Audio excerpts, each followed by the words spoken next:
ಲೋಕಸಭಾ ಚುನಾವಣೆ ಘೋಷಣೆಯಾಗ್ತಿದ್ದಂತೆ ದೋಸ್ತಿಗಳ ಟಿಕೆಟ್ ಹಂಚಿಕೆ ಕಸರತ್ತು ಜೋರಾಗಿದೆ.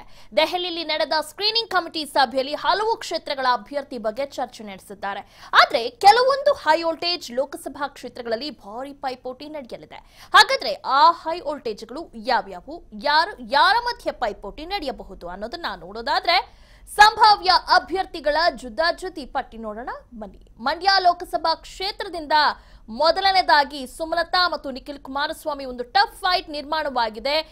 ಸುಮಲತಾ ಅವರು ಈಗಾಗಲೇ ನಾನು ಕೊನೆ ತನಕ ಕಾಯ್ತೀನಿ ಕಾಂಗ್ರೆಸ್ ಪಕ್ಷದಲ್ಲಿ ನನಗೆ ಟಿಕೆಟ್ ನೀಡ್ತಾರಾ ಇಲ್ವಾ ಅಂತ. ಆದ್ರೆ ಈಗಾಗಲೇ ಕೆಲವು ಕಾಂಗ್ರೆಸ್ ನಾಯಕರು ಇಲ್ಲ, ನಾವು ಈ ಬಾರಿ ಟಿಕೆಟ್ ಕೊಡೋದಕ್ಕೆ ಆಗುದಿಲ್ಲ, ಬೇಕಾದ್ರೆ ಬೇರೆ ಕ್ಷೇತ್ರದಲ್ಲಿ ಕೊಡೋಣ ಅಂತ ಈಗಾಗಲೇ ಒಂದು ಮಾತನ್ನ ಹೇಳಿದ್ದಾರಂತೆ. ಆದ್ರೆ ಸುಮಲತಾ ಅಂಬರೀಶ್ ಅವ್ರಿಗೆ ಮಂಡ್ಯದಿಂದಾನೇ ನಾನು ಸ್ಪರ್ಧೆ ಮಾಡಬೇಕು ಅಂತ ಈಗಾಗಲೇ ಟೆಂಪಲ್ ರನ್ ಕೂಡ ಶುರು ಮಾಡಿದ್ದಾರೆ. ಆಗಾಗ ಕೆಲವು ಮನೆಗಳಿಗೂ ಕೂಡ ಹೋಗಿ ಭೇಟಿ ನೀಡಿದ್ದಾರೆ ಸುಮಲತಾ ಅಂಬರೀಶ್. ಇನ್ನೊಂದು ಕಡೆ ನಿಖಿಲ್ ಕುಮಾರಸ್ವಾಮಿ ಅವರು ಆಲ್ಮೋಸ್ಟ್ ಕಂಟೆಸ್ಟೆಂಟ್ ಮಾಡೋದು ಪಕ್ಕ ಆದ್ಮೇಲೆ ನಿಖಿಲ್ ಕುಮಾರಸ್ವಾಮಿ ಮಂಡ್ಯದಲ್ಲೇ ಮನೆಯನ್ನ ತೆಗೆದುಕೊಂಡಿದ್ದಾರೆ. ನಾನು ಅಲ್ಲಿನ ಜನರನ್ನ ಕಷ್ಟ ಕೇಳಬೇಕು ಅನ್ನೋದಕ್ಕೆ ಈಗಾಗಲೇ ಮನೆಯನ್ನು ಖರೀದಿ ಮಾಡಿದ್ದಾರೆ. ಸೊ ಈಗಾಗಲೇ ಅವರು ಕೂಡ ಈಗಾಗಲೇ ಕ್ಯಾಂಪೇನಿಂಗ್ ಕೂಡ ಶುರು ಮಾಡಿದ್ದಾರೆ.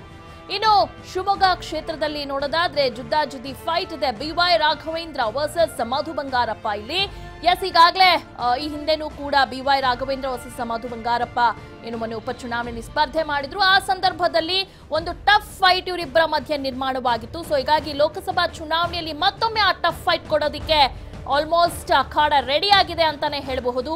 BY ರಾಘವೇಂದ್ರ ಅಷ್ಟೇ ಈಕ್ವಲ್ ಟಫ್ ಫೈಟ್ ಮಧು ಬಂಗಾರಪ್ಪನು ಕೂಡ ಕೊಡಬಹುದು ಈ ಬಾರಿ ಲೋಕಸಭಾ ಚುನಾವಣೆಗೆ, ಯಾಕಂದ್ರೆ ಹಿಂದೆ ಕೊಟ್ಟಿದ್ದಾರೆ ಲೋಕ ಚುನಾವಣೆಯ ಸಂದರ್ಭದಲ್ಲಿ.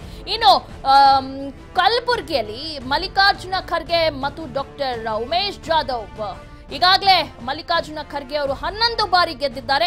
12ನೇ ಬಾರಿ ನನಗೆ ಗೆಲ್ಲಬೇಕು, ನನಗೆ ಮತ ನೀಡಿ ಅಂತ ಈಗಾಗಲೇ ಹೇಳಿದ್ದಾರೆ. ಜೊತೆಗೆ ನನ್ನ ಕೊನೆಯ ಚುನಾವಣೆ ಅಂತಲೂ ಕೂಡ ಹೇಳಿದ್ದಾರೆ. ಇನ್ನೊಂದು ಕಡೆ ಡಾಕ್ಟರ್ ಉಮೇಶ್ ಜಾಧವ್ ಮಲ್ಲಿಕಾರ್ಜುನ ಖರ್ಗೆನ ಸೋಲಿಸೋದಕ್ಕೆ ಕಾಂಗ್ರೆಸ್ ಇಂದ ಬಿಜೆಪಿಗೆ ಈಗ ಬಂದಿದ್ದಾರೆ. ಸೊ ಹೀಗಾಗಿ ಒಂದು ಟಫ್ ಫೈಟ್ ಕೊಡೋದಕ್ಕೆ ಬಿಜೆಪಿ ಅವರು ಅಖಾಡವನ್ನ ಸೆಟ್ ಮಾಡಿದ್ದಾರೆ. ಮಲ್ಲಿಕಾರ್ಜುನ ಖರ್ಗೆಯನ್ನ ಸೋಲಿಸಲೇಬೇಕು ಅಂತ. ಸೊ ಲೆಟ್ಸ್ ಈ ಬಾರಿ ಲೋಕಸಭಾ ಚುನಾವಣೆಯಲ್ಲಿ ಯಾರನ್ನ ಸೋಲಿಸ್ತಾರೆ ಅಂತ. ಇನ್ನು ಚಿಕ್ಕಬಳ್ಳಾಪುರ ಕ್ಷೇತ್ರಕ್ಕೆ ಬರೋದಾದ್ರೆ ವೀರಪ್ಪ ಮೊಯ್ಲಿ ವರ್ಸಸ್ BN ಬಚ್ಚೇಗೌಡ ಅಂತಾನೆ ಹೇಳಬಹುದು. ಈಗಾಗಲೇ ವೀರಪ್ಪ ಮೊಯ್ಲಿಯನ್ನ ಸೋಲಿಸಬೇಕು ಅಂತ BN ಬಚ್ಚೇಗೌಡ ಪಣ ತೊಟ್ಟಿದ್ದಾರೆ. ಈಗಾಗಲೇ 2 ತಿಂಗಳ ಮುಂಚಿತವಾಗಿಯೇ ಬಚ್ಚೇಗೌಡರು ಈಗಾಗಲೇ ಕ್ಯಾಂಪೇನಿಂಗ್ ಕೂಡ ಶುರು ಮಾಡಿದ್ದಾರೆ ಚಿಕ್ಕಬಳ್ಳಾಪುರದಲ್ಲಿ. ಸೊ ಹೀಗಾಗಿ ಇವರಿಬ್ಬರು ಸಂಭಾವ್ಯ ಅಭ್ಯರ್ಥಿಗಳು ಇದ್ದಾರೆ. ಆದ್ರೆ ಇಬ್ರು ಕೂಡ ಕಾನ್ಫಿಡೆನ್ಸ್ ಅಲ್ಲಿ ಇದ್ದಾರೆ.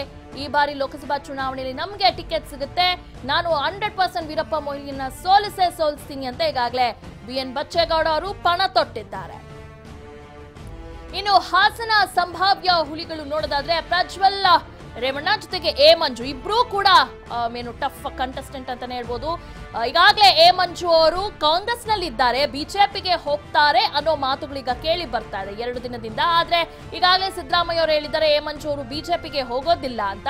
ಆದ್ರೆ ಎಲ್ಲೋ ಒಂದ್ ಕಡೆ ಯಾವಾಗ ಪ್ರಜ್ವಲ್ ರೇವಣ್ಣ ಅವರು ಸ್ಪರ್ಧೆ ಮಾಡೋದು ಎ ಮಂಜುಗೆ ಗೊತ್ತಾಯ್ತೋ, ನಾನು ಬಿಜೆಪಿಗೆ ಹೋಗ್ತೇನೆ ಅಂತ ಅವರು ಎಲ್ಲೋ ಬಹಿರಂಗವಾಗಿ ಹೇಳ್ಕೊಳ್ದೇ ಇದ್ರೂ ಕೂಡ ಈ ವಿಚಾರ ಬಹಳ ಜೋರಾಗಿ ಆಡ್ತಾ ಇದೆ, ಬಿಜೆಪಿಗೆ ಸ್ಪರ್ಧೆ ಮಾಡ್ತಾರೆ ಅಂತ.